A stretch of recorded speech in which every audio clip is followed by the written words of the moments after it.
What's up everybody, Alvaro here from Alvaro Barrios Digital, and today I'm going to talk to you about the massive iOS 14 debacle that a lot of people have been talking about. If you're in any type of Facebook group where people talk about Facebook advertising, there's been a lot of panic, a lot of confusion, and so here my job today is to address what the heck is going on and provide some clarity and also some action steps so that you can become prepared for this update. Now, a little bit of a spoiler warning, this is not good news, right? So I'll just come out and say it just like that. There really isn't anything positive coming out of this other than what I always like to emphasize is that it's just best for you to not overreact and be ready and prepare yourself, because the majority of other people will overreact. They won't prepare, and therefore they will, I guess, to a certain degree, be more susceptible to this change than you are if you actually prepare properly. So just wanted to give that quick note right there. So let's go ahead and dive right in. You may have seen the prompt already come up inside of your Facebook ad account saying you need to start preparing for this iOS 14 update that is coming in March 2021. So what is this update actually all about? And what it is that with this new iOS 14 update, Apple will be giving its users a prompt for all the apps on their phone, allowing them to opt out of data tracking. So a couple caveats there. We don't exactly know when the prompt will come up, if it's going to be immediately or if they have to sort of search for it. We also don't know what the prompt is going to say. We just know that there's a prompt at some point that's going to say, hey, would you like to opt out of data tracking for this specific app? So that includes things like Facebook, Instagram, Pinterest, YouTube, anything like that. And so when they opt out, if they do choose to opt out, then that means whenever they go off site and they start getting quote unquote pixeled by your Facebook pixel, they actually won't be tracked, right? So things like conversions, landing page views, all that kind of stuff, it's going to go away because they've opted out of being tracked. That obviously has a very big knock-on effect to your campaigns, because it means you're going to get less data. Even if someone goes through your funnel, they click on your ad, they convert on your page, they buy from you, all that kind of stuff, if they've opted out, you're not going to see any of that information. It's just going to be a ghost essentially kind of going through your funnel. And it also has a knock-on effect for the optimization of your campaigns, because since you're getting fewer signals to the actual pixel in the form of landing page views and conversions and all that kind of good stuff, it means that your pixel will have less data to optimize on, and therefore it won't be as efficient as it could be. So obviously not too much good news there in that sense. The other thing that affects is retargeting ads. So if you are retargeting people who reach a certain page and they haven't taken a certain action, those retargeting audiences are going to shrink all of a sudden, because again, if they've opted out of being tracked, that means the Facebook pixel won't be able to tell you whether or not they made it to a certain page or whether or not they took a certain action, and therefore your retargeting audiences are going to become smaller. Also, that means there's a knock-on effect for building audiences. So with fewer people actually being recorded in your custom audiences in order to retarget them or build lookalikes off of them, your audiences will be smaller. And then lastly, if you do happen to be using the app installs objective, because you are someone that is actively marketing an app, that also will not be recorded inside the Facebook data in terms of people who have actually downloaded the app. So very, very big knock-on effects right there for all of your campaigns. Now, one thing I do want to make clear is that this is not Facebook specific. So this is applying to every single targeting and marketing platform out there. So it impacts Facebook, it impacts Pinterest, it impacts YouTube, it impacts LinkedIn, and any other type of platform, TikTok, right, that you can think of out there that does any type of marketing based upon pixels being on people's websites and stuff like that. So it's not Facebook specific. So it's not like you can take all your marketing dollars and go to another platform, because it's not being impacted. All platforms here are unfortunately being impacted by this update. And the reality is, we also don't know how many people will opt out, because again, it's optional. It's not going to be a mandatory opt out, but because it's going to be a prompt, I can tell you right away without even seeing the prompt, Apple's not going to phrase it in a nice way. They're not going to say, oh, this app would like to give you a better user experience. And they're going to kind of use some very scary language about tracking and following you around the internet and all that kind of stuff. And so a lot of people will be opting out. I don't know the exact number, but if I had to put a number on it, I would guess that probably about about 70% of people who are going to get the prompt will opt out, simply because of the way it's going to be phrased. So that's a huge impact right there. And you think of how many people actually have Apple products and going through your funnels using Apple products, right? It has a very big knock-on effect. One thing I do want to mention though, that this does not apply to though, it won't apply to desktop. So people on desktop, Apple, even if they have an Apple desktop, this won't apply to them. It's only people who are browsing on their mobile phones. Let's talk about the specific objectives this impacts. So not all objectives inside of Facebook will be impacted. It only impacts those that take you off of Facebook. So if you are using the traffic objective and you're optimizing for landing page views as opposed to link clicks, that will be impacted greatly, because again, landing page views requires the person to land on the page, get the pixel to fire, and so on and so forth. And so that will be impacted. Obviously, conversion ads, those are going to be impacted because that conversion event typically takes place somewhere on your website. I already said like app installs, that applies as well. And then if you have a Shopify site and you're using the catalog sales objective, same thing, because of the fact that it takes people off of Facebook, that objective will be impacted. The other ones will not be impacted. So objectives like reach, traffic using link clicks, not landing page views, messaging, all those other ones, they actually will be fine because all of those are on Facebook actions, right? So the reach objective, for example, it's not following people or really paying attention to, you know, what their behavior is off the platform. It's only, you know, getting out in front of people, sending with the messages, because of the fact that when you use the messaging objective, it just opens up the messaging app right then and there. It keeps things in app, and so therefore that will not be affected. The other objective that's not impacted is the lead form objective, which ironically I made a video about last week talking about why I don't like it. And a lot of people are saying, well, now we're gonna have to switch to lead form objective because that's not going to be impacted, which is true. It's not going to be impacted. But at the end of the day, I still don't think lead form is the best objective. You can use it and you can test it. I don't think though, if you're using it in the traditional sense of people put in their email and you're gonna follow up with them that way, that it'll work well. However, I do think it's worth a test if you use the lead form objective to collect phone numbers, and then you can follow up with people via text campaigns or SMS. SMS is not part of your current marketing stack, and you're trying to figure out ways to deal with this change, and you want to use the lead form objective. Again, I wouldn't think of a lead form objective in terms of an email follow-up campaign, but I do think it is worth testing it with an SMS campaign. So that is the one scenario in which I would recommend testing out the lead form objective if you want to use that objective, because the other ones are being impacted and that one isn't. So one thing just to think about right there. So now we can start talking about what you can start doing to prepare for this. Again, this is not happening until March 2021, but you can start taking measures to, you know, help alleviate the impact of this on your campaigns. So the first thing you want to start doing, and this is actually straight from Facebook in terms of the guidelines that they are offering. And actually, speaking of guidelines, I'm going to put a whole lot of links below this video. That way you can quickly and very easily access them, because I'm going to mention certain things that you're probably not going to know how to do. And so I will put the links straight from Facebook where they tell you how to take certain, you know, these specific steps I'm about to recommend. So I will link all of that below after this video is complete. So the first thing you want to do is to verify your domain inside of your Facebook Business Manager. Now, I'm going to be 100% honest. I don't know why or how this helps, but it is something that Facebook is really emphasizing right now. That's one of their top recommendations. And so maybe if your domain is verified, somehow less data will be lost. Maybe, I don't know. Again, I'm just being completely honest, and it's what Facebook is really emphasizing and telling us to do.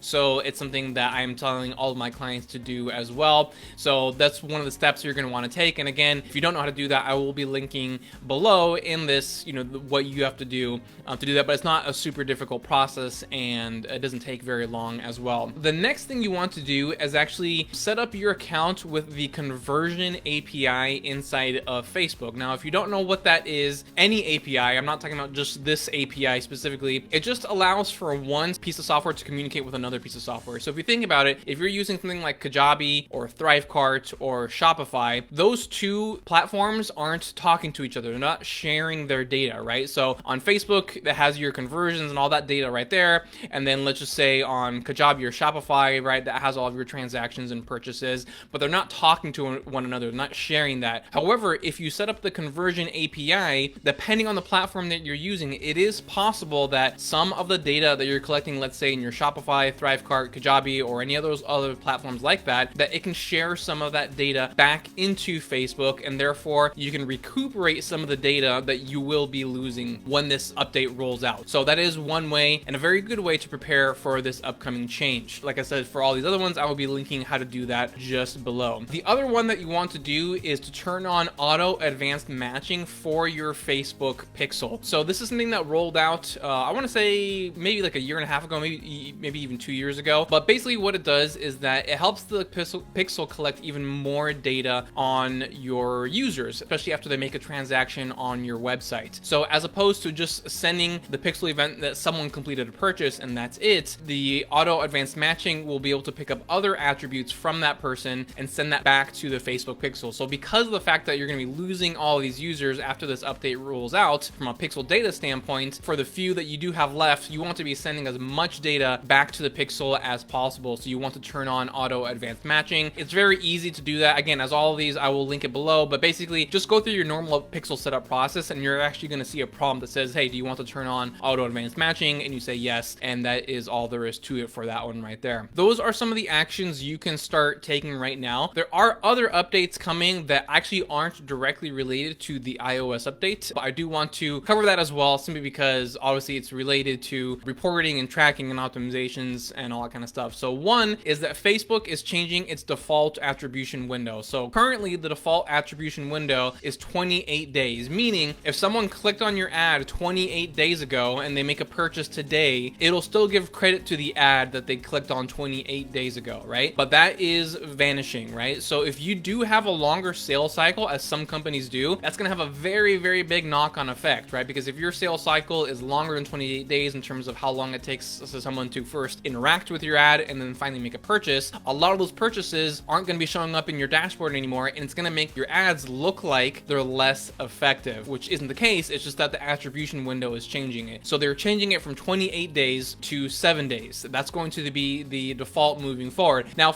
I would say for the large majority of businesses, this probably isn't going to be too big of a problem, but at the end of the day, there are businesses that have longer sales cycles, and for those few businesses that do, this will definitely have a very large knock-on effect. So just be aware though, it's only going to make your ads seem like they're less effective. It doesn't mean that they are, so just keep that in mind. You're still going to want to compare the data within your CRM or your whatever platform you're using to process purchases and stuff like that, and then compare that to what you're seeing over in Facebook as well. The other thing that they're doing is that they actually are also changing the way metrics are reported inside of Facebook. So this is directly from Facebook. I'm going to just read this quote. It says, certain attribution windows will have partial reporting and metrics will not include all events from iOS 14 users. It will be communicated when a metric is partial. So it's a little vague, but my understanding is that you might have half conversions or half clicks or something like that because you're going to get partial data on it. I'm not fully certain on what that is, but the good news is that they actually will be telling you when your data isn't complete. So if you are looking at something and you're not happy with the results, check to make sure that if it's telling you or not that your data is partial, and then therefore you know that, okay, this is not a fully accurate picture of what is actually being accomplished through the Facebook campaign. So that's just one thing to be aware of. The other thing that they said is the conversion events. So right now you can have an unlimited amount of conversion events through standard events and also custom conversions. That's going away though. They are limiting this down to only 8 conversion events across any ad account. So that means in any given ad account, you can only use 8 conversion events between standard events and custom conversions. So if you are running 10 different campaigns and on 5 of them you're using 5 different standard events, another 5 of them you're using 5 different and unique custom conversions, it will not allow you to do that anymore. It's going to limit your account to only 8 conversion types overall. Now, it's okay for all of them to use the same conversions, right? So if you have 20 campaigns using the lead standard event, that's fine, right? Because the lead standard event only counts as one conversion type. But if you have the lead standard event and 10 other standard events and then 30 custom conversions all running at the same time, it's not going to allow that. So you definitely need to start making a decision of what conversion events you want to be using moving forward. Now, I would say for the majority of businesses, this probably isn't a huge deal because I would say, you know, if you're a small business, you're probably not using more than 8 conversions at any given point, so it probably will not impact you. It's only going to impact very large companies that are spending, you know, hundreds of thousands, if not millions of dollars a year. They're tracking all sorts of events. They're the ones that are going to be most impacted by this, but for small businesses, it's not an issue. That being said, though, in the past, especially for people who are new to Facebook ads or if they're a small business, you know, I try to keep things as simple as possible for them, and I always encourage them to use custom conversions conversions over standard events. I am changing my stance on that now because of this update. Because they are only limiting you to 8 conversions overall, I do think businesses need to start moving away from custom conversions and get it used to using standard events. Now, standard events do require a little bit more setup. You can't just install the pixel and that's it, although that is the case for some platforms like Shopify and Kajabi. It'll actually create standard events automatically for you. But for other instances, if you're using things like lead pages or Instapage, you do need to have additional lines of code inside of your Facebook pixel. It's not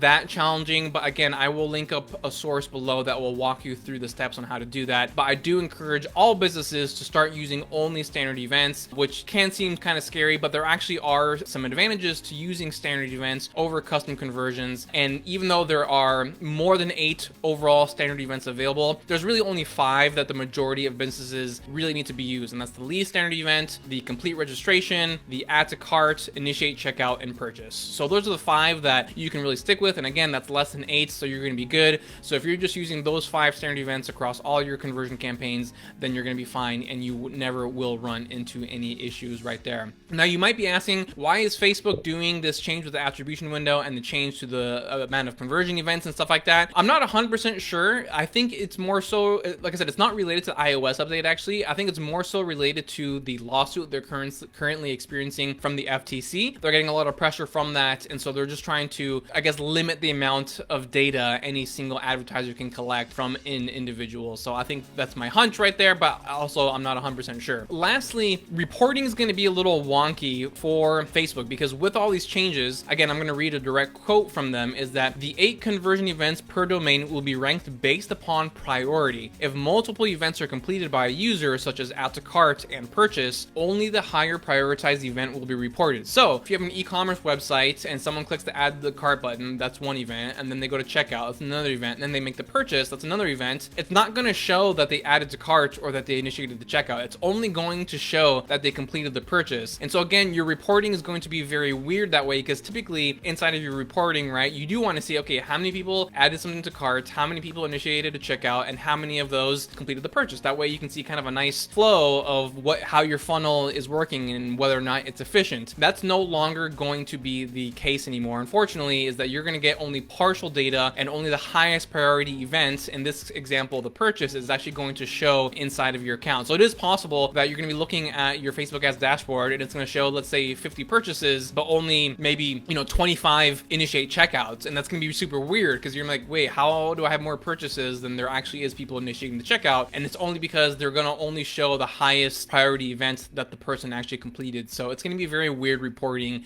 moving forward. So with that all being said, with the iOS updates, with these changes to the attribution windows and reporting and all that kind of stuff, another piece of advice I'm telling everyone is that going forward, utilizing Google Analytics in conjunction with your Facebook ads reporting is going to be mandatory, right? So before, I would only say, you know what, once you're super comfortable with Facebook ads and you kind of got that nailed down, and you want to add a little bit more meat, so to speak, to your reporting, then you can utilize Google Analytics. Because again, I like to keep things simple for people for as long as possible. But because of the fact that we are losing tracking from iOS devices and the reporting is going to be incomplete on Facebook sides based upon the things I just spoke about, Google Analytics is going to be an absolute must. And my understanding is, again, I want to make that very clear because things are constantly changing, so I don't want to make any statements that make it sound like they're factual, but this is just based upon my current understanding, is that if you utilize Google Analytics, that data is not going to be impacted from what happens with the data on Facebook. Because again, it's at the app level, meaning, right, the iOS users, they're going to opt out from Facebook at the app level. Google Analytics, though, is not an app on their phone, so even when they go to your website, Google Analytics is still going to be able to record everything. Another thing to know are UTM parameters, which if you don't know what they are, I won't get into them too much right now, but they're just additional lines of parameters, I'll call them, to your URLs, which feeds more data into Google Analytics, more accurate data. And again, based upon my understanding, is that since UTMs are separate from the actual pixel itself, you can still use UTMs and they will not be impacted at all from the iOS update. Again, that's based upon my current understanding. That means UTMs are going to be a must and Google Analytics are a must. So if you are not familiar with Google Analytics,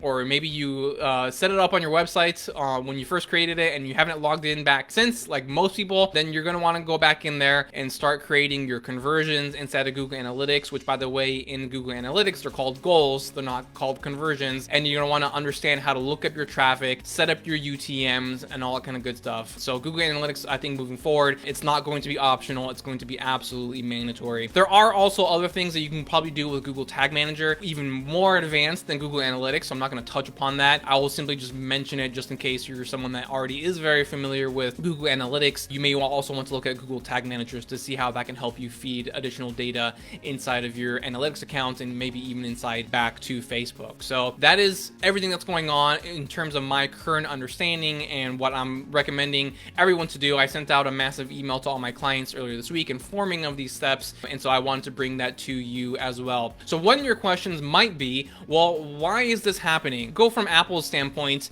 they're just going to tell you, oh, we're just trying to protect user data. Of course, they're going to make it sound, very noble in that way, but unfortunately, that simply isn't the case. This is a money thing, right? So Apple is doing this to get more users, because if people start hearing about the fact that, oh, Apple cares about my data, this, that, and the other, blah, blah, blah, they want to protect me, right? It could potentially encourage a lot more people to maybe ditch their Android phones, which I have myself, and move over to Apple, right? And so they're seeing it as a way to get more users. And it's also their way of saying that small businesses don't matter, which is the honest truth from Apple's perspective. They really do not care about small businesses. And that's actually the most unfortunate thing about this whole thing, is that small businesses are the ones that are going to be impacted the most, because the companies that are spending hundreds of thousands or millions of dollars a month on Facebook ads, yes, they're still going to be impacted by these changes, but they also have massive teams to do all these fancy things with Google Analytics and Tag Manager that will make it easier for them to keep track of all their data. And then the other thing is that because they're spending so much, even though they're going to be getting less data to their pixel, they're spending hundreds of thousands or millions a month, so their pixel is not going to really lose out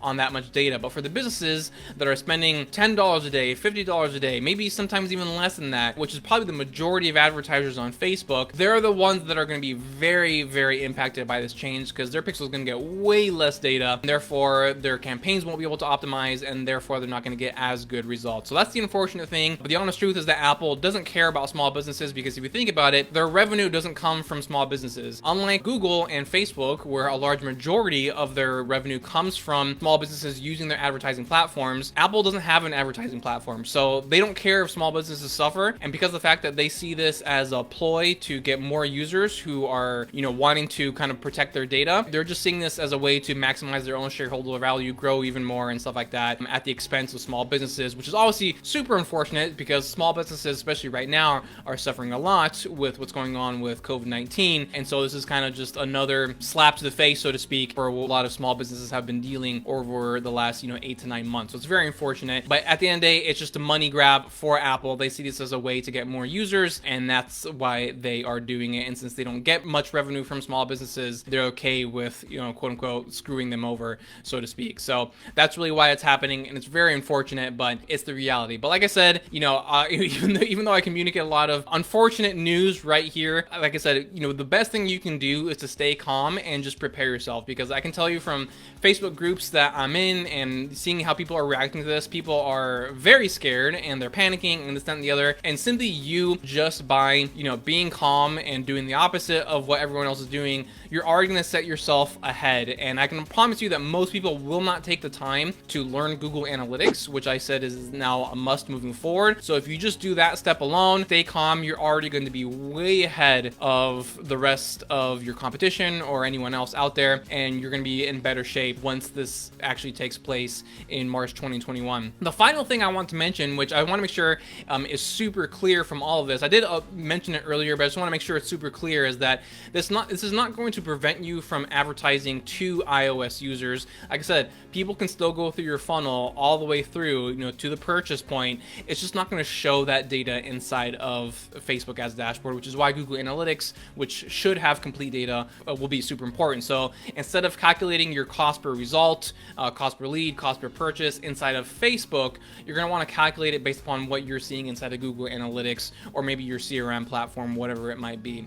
So just wanted to share that information with you. So we will get through this together, right? You know, a lot of unfortunate things have happened on the platform in the recent years in terms of changes that do make our lives a little bit more difficult, but we've always overcome them, and I am confident that we will overcome this one as well. It's just about staying calm, preparing, and doing what your competition is not doing. You know, with those steps right there, I know that you will be able to come out on top of this whole situation. So that's all I have for you today. I know it was a lot, so you may want to go back and watch this video a few more times. And like I said, I will be posting all those links below, and hopefully they are helpful to you in navigating through this situation. So that's all I've got for you today. What's up, YouTube? If you found this video helpful and you want to see if there's a way for you and I to work together, head on over to alvarobarrios.com, fill out a form, schedule an appointment, and we'll see what the best situation is for you and I to move forward and work together. If you found this video helpful, please support the channel by hitting that like button and leave your comments below. Let me know what else you would like for me to cover, and I'll try to cover it as best as possible. And if you haven't done so already, please hit that subscribe button and turn on your notifications. That way you don't miss any new videos when we put them out. That's all I've got for you today. Take care and see you soon.